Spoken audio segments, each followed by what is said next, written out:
Nifty के पास में अब ये मान के चलिए कि बैंक निफ्टी और निफ्टी की बात में मान के चलिए कि बैंक निफ्टी ऊपर से जो फॉल हुआ है और ये पहले मैंने बताया था कि तेजी से नीचे गिरेगा, आप भरोसा करें चाहे ना करें, इससे कोई फर्क नहीं पड़ता, जो नीचे गिरेगा तो ठीक। और वही वही बात हुई है, किसी का सपोर्ट नहीं हुआ, क्योंकि ये जो ग्रीन कैंडल जा रही थी इसके सपोर्ट में मैंने कहा था कि market inverted head and shoulder pattern बना चुका है।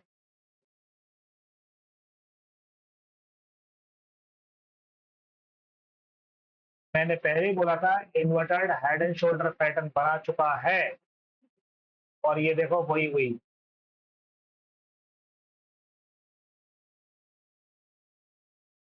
इसीलिए मैं मेरे मेरे स्क्रीन पर आइए, मैं आपको सटीक जानकारी दूंगा, तेजी से समझने वाली जानकारी दूंगा, ना बातें, ना कोई दिमाग। मेरे वीडियो देखने की कोशिश कीजिएगा, मैं पहले ही सचेत कर देता हूँ, आदमी को बता देता हूँ कि अब समझ जाओ। अच्छा, अब निफ्टी के अंदर भी निफ्टी के अंदर भी एक फ्लैट पैटर्न बना, और जब ही मैंने बता दिया था ये ब्लू कलर की लाइन खींच दी थी कि अब मार्केट नीचे स्लैट घूम जाएगा मार्केट, और घूमना लग गया। लोगों ने कहा और नहीं, मैंने मना कर दिया था कि नहीं घूमेगा, नहीं घूमेगा। अब क्या इसके बाद में 30 मिनट का चार्ट है, लास्ट टाइम देखेंगे तो ये पूरा घूम फिर के यहाँ तक आया, ठीक है। सेम वैसी ही कंडीशन में यहाँ तक आएगा, तो अब हमारे पास में कम से कम ये मान के चलिए या तो 24,600 या 24,500, इसके बाद मार्केट अपसाइड थोड़ा सा मूवमेंट उठा सकता है।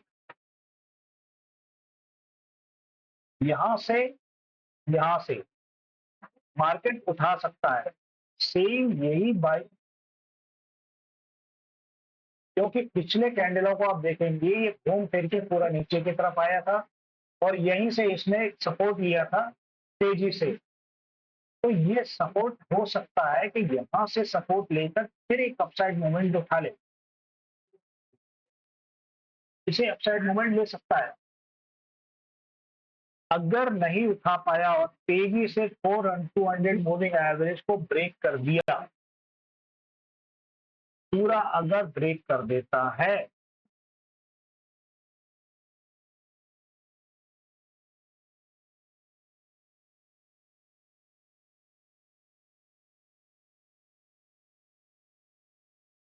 अगर मान लो इसको ये ब्रेक कर देता है, तो यहां से होते हुए फिर नीचे की तरफ इस गैप पर आने चालू कर देगा। ये गैप है बीच में।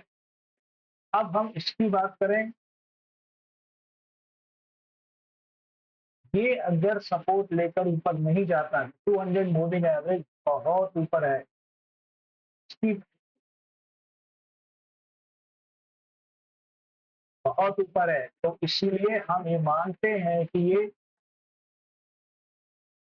अगर इसने यहां से ब्रेक कर देता है तो ये ब्रेक करने के बाद में ये गैप में एंटर कर जाएगा। लास्ट टाइम गैप में एंटर किया था, लेकिन लास्ट टाइम एंटर करने के बाद में इसने एक अपसाइड मूवमेंट उठा लिया था।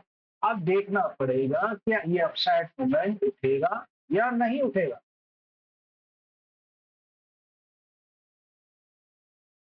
ये अपसाइड मूवमेंट लेने के लिए इसको यहाँ पे थोड़ा सा एंटर करके फिर दोबारा से नीचे की तरफ आना पड़ेगा।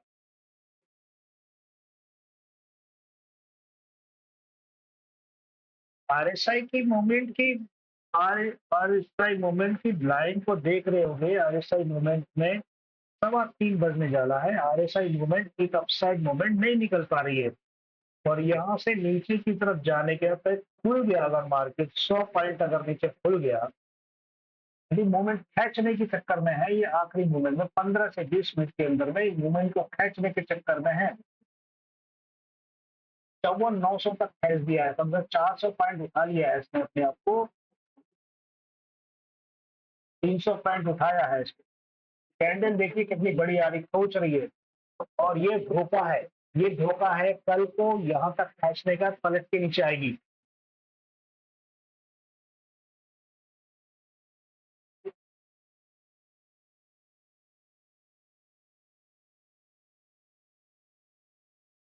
दोनों में कंफ्यूजन क्रिएट करने के बाद में दोनों को नुकसान पहुँचाया जाएगा।